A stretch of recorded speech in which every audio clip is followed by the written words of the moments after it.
Hey, I am Caleb Giddings with Taurus USA, and today we have got our Expedition bolt action rifle in 308, and we're going to go over some tips, tricks, and procedures for bolt action rifle cleaning and maintenance. We're going to get a little help from this with our Real Avid gun vise, which will hold this thing at a nice, easy, workable height for me.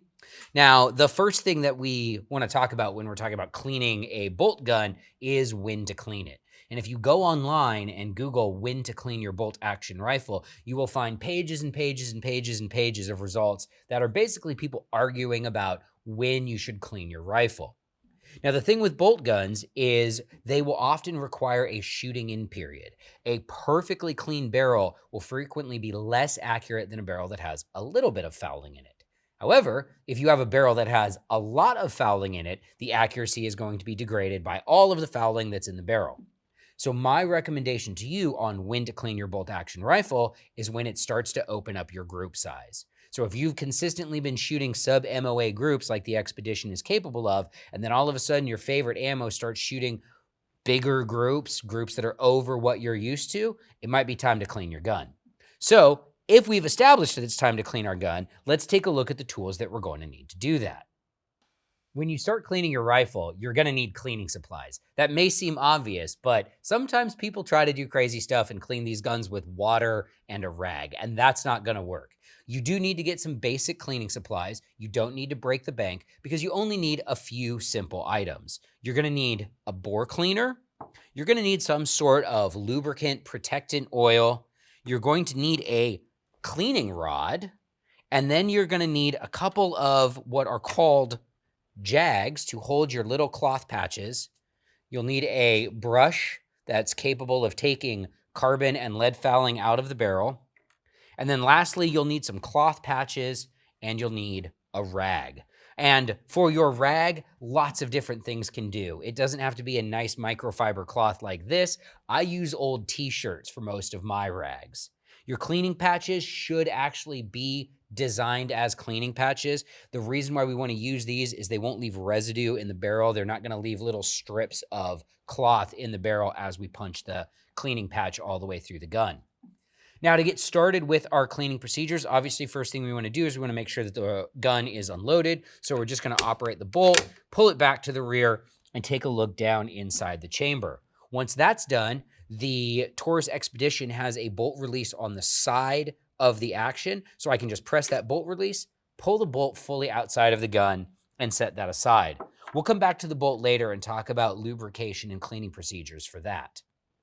Now, to get started with our basic cleaning, the first thing that we're going to do is we're going to take our cleaning rod and we're going to attach our brush to it. We're just going to screw that in right there on the tip. And then we're going to add a little bit of bore cleaner to that to make sure that we're taking out the carbon and any sort of other fouling that we have in the barrel. Just dipping your brush in the bore cleaner will be enough to get started. And we're going to want to run that all the way through the barrel from the back. Lots of people have lots of opinions about the direction that you should clean this rifle in. There will be people on the internet who, if they see you clean it from the muzzle to the breech, will be very upset because that's not the direction that the bullet travels out of the gun. I'm going to agree with those people, mostly because I don't want them in the comments of this video. So we're just going to push this through. Now, what to do with it when it gets through here? I don't want to drag it back through, so I'm actually going to unscrew it, set it aside, and then pull the entire rod assembly back out of the gun. I'm going to put it back on, and I'm going to run it through one more time before I switch up to my patches.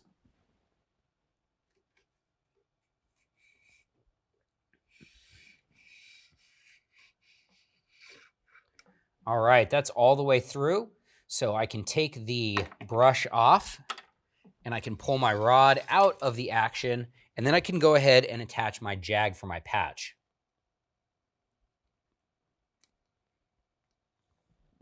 Once that's on, I'm going to go ahead and put a patch through the tip of the jag.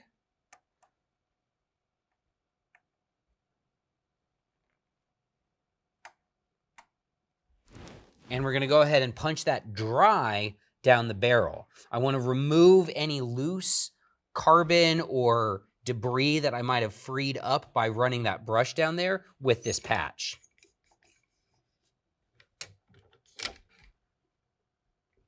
Once I get that through the barrel, I can pull the patch out of the jag and pull the rod out of the gun.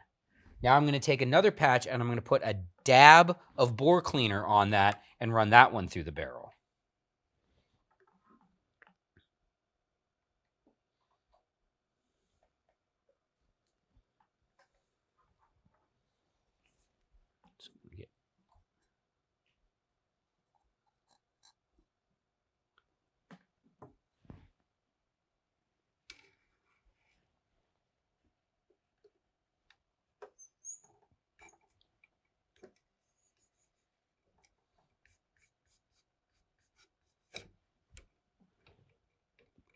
Once that patch is through, I'm just going to repeat this process until the patches come out at an acceptable level of cleanliness. And this is where people's opinions will once again come into play. What is an acceptable level of cleanliness? Well, that depends on you. Some people will keep doing this and they'll repeat this process and they will go back to the brush, back to the bore cleaner, dry patch, wet patch, dry patch, wet patch, dry patch, wet patch, dry patch, wet patch, forever and ever until the patches come out sparkling clean. I don't think that's necessary, and I don't actually want to do that with this gun because, again, this gun shoots better when it's got a little bit of fouling in the barrel. And the reason for that is when this gun comes from the factory, that barrel is going to have little teeny tiny imperfections in it. Every rifle barrel does, and that initial bit of fouling after the first, say, 20 to 30, maybe even 50 rounds smooths out those imperfections and makes the rifling more consistent and more even. So I don't want to remove the good fouling from my gun, but I do want to remove the bad fouling. And I think this last patch will do that for me. Let's run this one through and see what happens.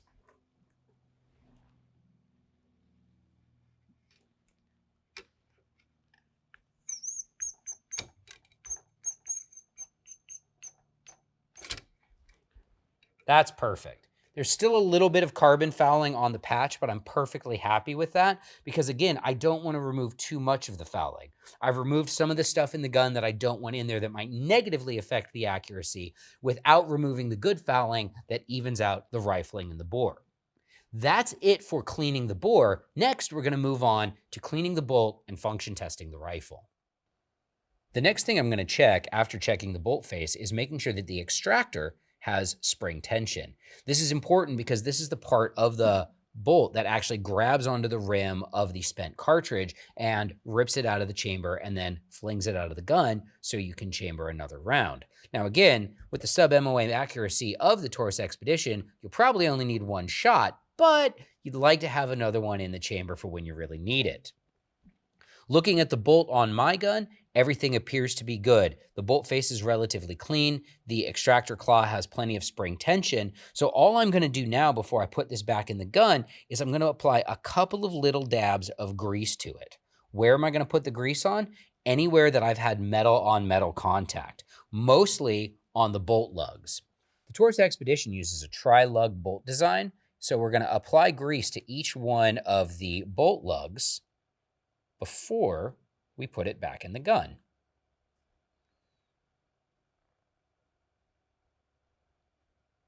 Once each of the lugs has a little bit of dab of grease on it, I can go ahead and line it back up and insert it into the rifle.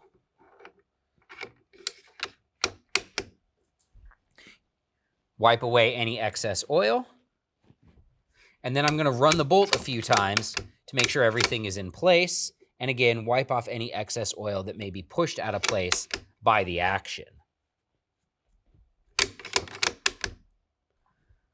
Once that's done, I can move on to oiling the exterior of the rifle itself.